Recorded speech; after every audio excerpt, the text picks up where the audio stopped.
Hello, fellow preppers. 'Tis I, the rumpled one. Why we prepare. If you look over my shoulder back there, that's not fog or haze. What that is smoke. To the south of me, about 100 miles, we've got over 109 acres burning. To the east, slightly north of me, I'm not sure how many acres are burning. And that's about, 100 so miles away. Why we prepare. You know, there's this huge flood down in Texas. I kind of laugh because once again there was warning. The mayor decided not to evacuate. As I've stated before, during an emergency, listening to the people who are quote-unquote in charge will probably be to your detriment. Sometimes yes, sometimes no. You have to use what you got up here, some common sense. Do you see this big hurricane coming? The mayor's telling people not to evacuate, so chances are the roads just might be pretty clear. And I told people, hey, if I was down there, I'd be 2 states away. You know, Texas, skip New Mexico, go over to Arizona. But you see what happened, and once again, you see there's more people, citizens, rescuing their neighbors than there are government officials. But back to the fire here in Oregon. It seems like somebody either didn't give the order to fight the fire, or somebody gave the order for the firefighters to stand down. Now, you would wonder, why would they do that? Well, money. You see, if you follow the money, you usually find out what's going on. See, if the fire gets to a certain level, then federal funds kick in. To me, we need to find the person responsible for either not activating the firefighters when the small fire was reported, or whoever told them to stand down and let it go.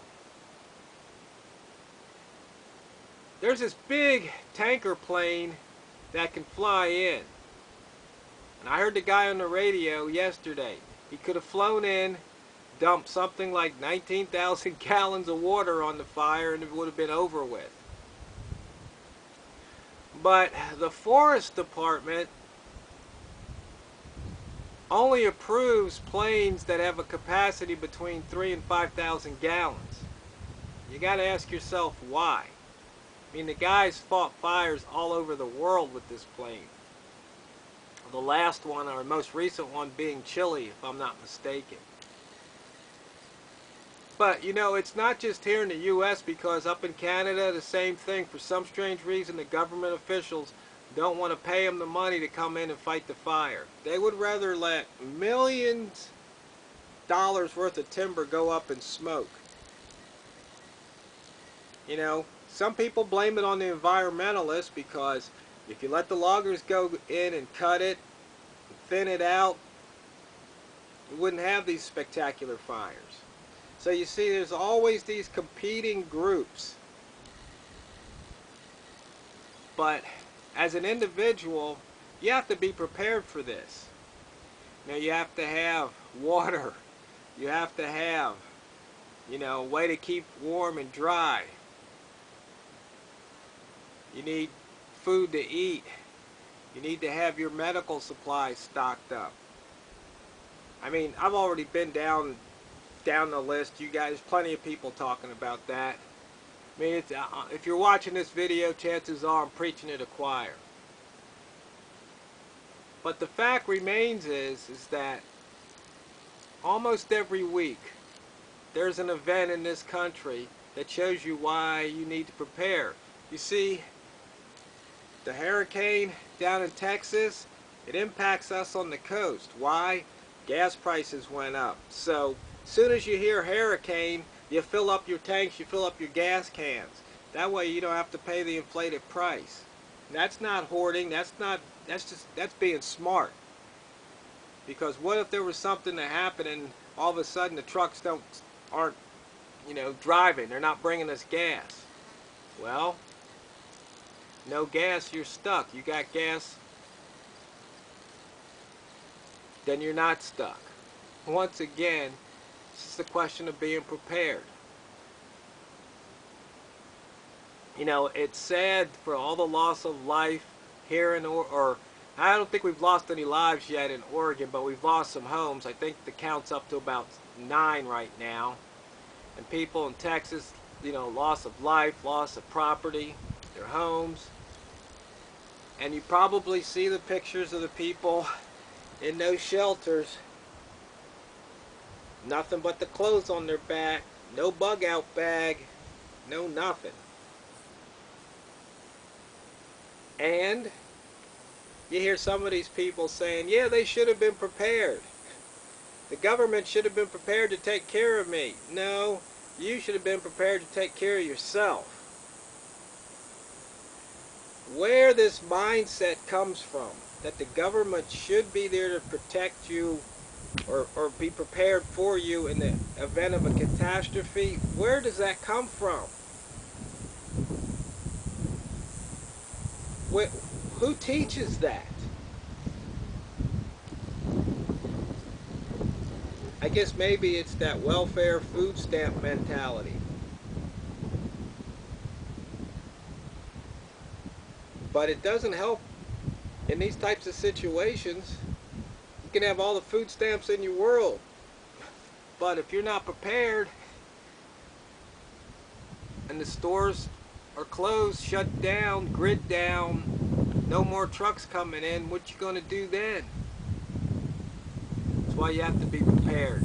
Once again, I know I'm preaching to the choir.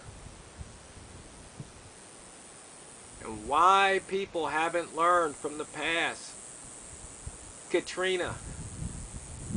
I mean, come on, why haven't they learned? And then, of course, the left, this is my left, that's your left, the left are jumping all over because supposedly a couple days before Trump signed some order to get rid of all the Obama crap that has to do with, I guess, government red tape to getting things done.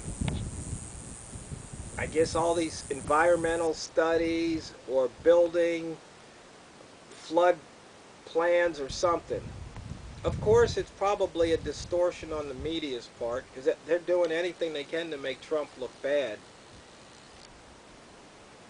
Which, if they spent that time working on solutions as opposed to dissing Trump, we might get somewhere.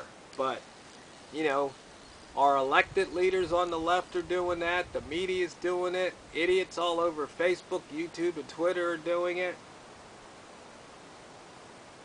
And people wonder why we're in the mess we're in. But the bottom line is, if you fail to prepare, then you are preparing to fail.